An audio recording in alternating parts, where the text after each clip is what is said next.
bien, me revoilà pour une nouvelle vidéo concernant, cette fois-ci, les antibiotiques. J'ai lu plusieurs articles sur ce sujet et je voudrais partager avec vous le résumé de ce que j'ai pu en retenir. Je m'appelle Alain, je suis un youtubeur parisien.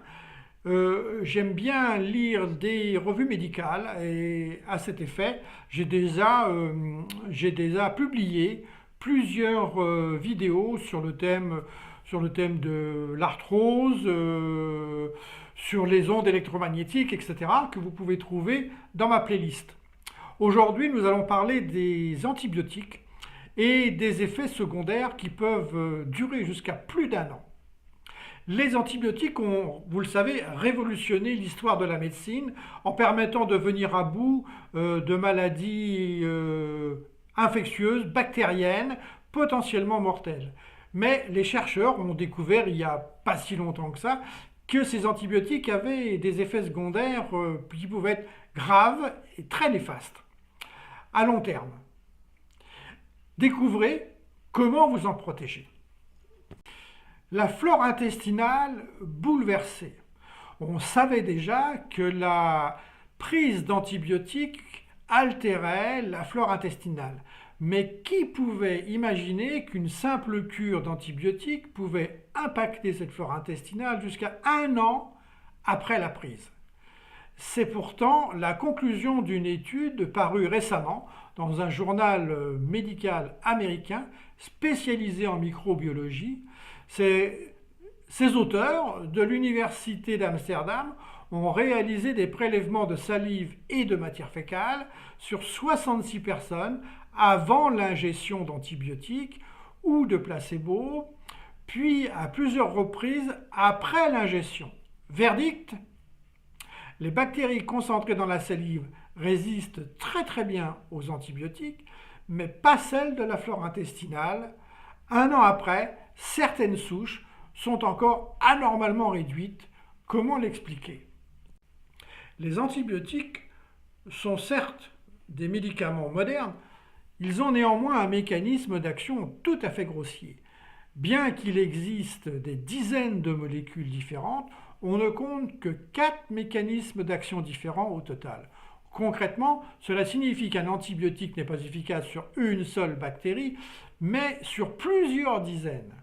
Or, notre tube digestif est lui-même constitué d'un très grand nombre de bactéries différentes, si bien qu'une prise d'antibiotiques a certes un effet sur les bactéries pathogènes, que nous souhaitons éliminer, mais aussi sur d'autres bactéries, qui sont bonnes cette fois-ci, qui vivent naturellement en nous.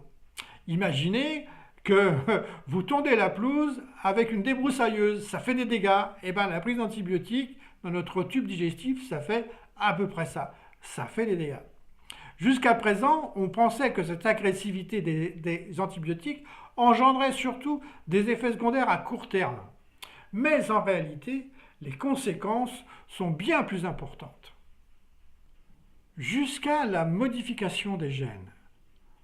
Ce que les chercheurs de l'Université d'Amsterdam ont mis en évidence, c'est que les effets d'une cure d'antibiotiques sont très profonds, si profonds qu'ils modifient jusqu'aux gènes de nos bactéries.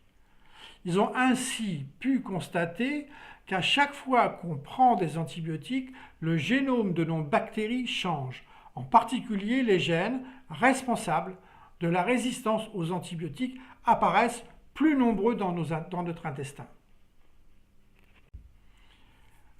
En parallèle, ils ont montré que le nombre de bonnes bactéries produisant du butyrate est fortement réduit pendant au moins un an après la prise.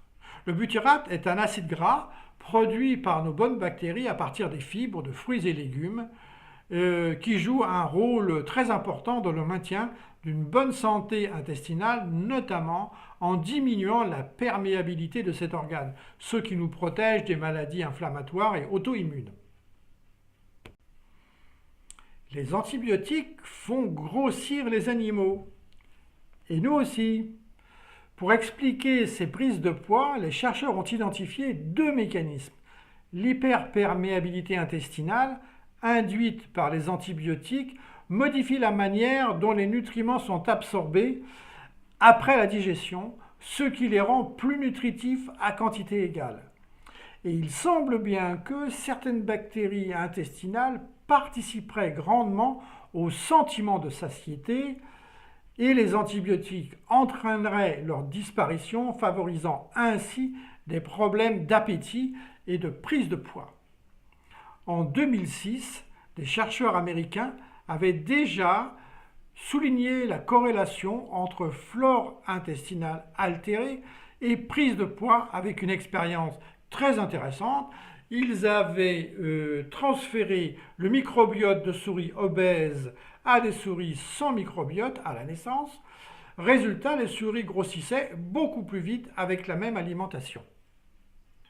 Aujourd'hui, on sait donc qu'une flore intestinale abîmée, en particulier par des traitements antibiotiques, favorise l'obésité et les maladies métaboliques comme le diabète, les problèmes cardiovasculaires, hépatiques et même le cancer. Que faire si on est obligé d'en prendre? La première règle à suivre pour éviter la nocivité de ces médicaments consiste tout simplement à en limiter l'usage au maximum, c'est-à-dire de n'y avoir recours qu'en cas d'infection bactérienne avérée. La plupart des mauvais rhumes, des états grippaux ou d'autres symptômes désagréables qu'on rencontre fréquemment l'hiver sont provoqués par des virus, ce qui rend la prise d'antibiotiques totalement inutile. Dans le cas où vous devriez prendre des antibiotiques, il est impératif de renforcer pendant cette période-là votre flore intestinale.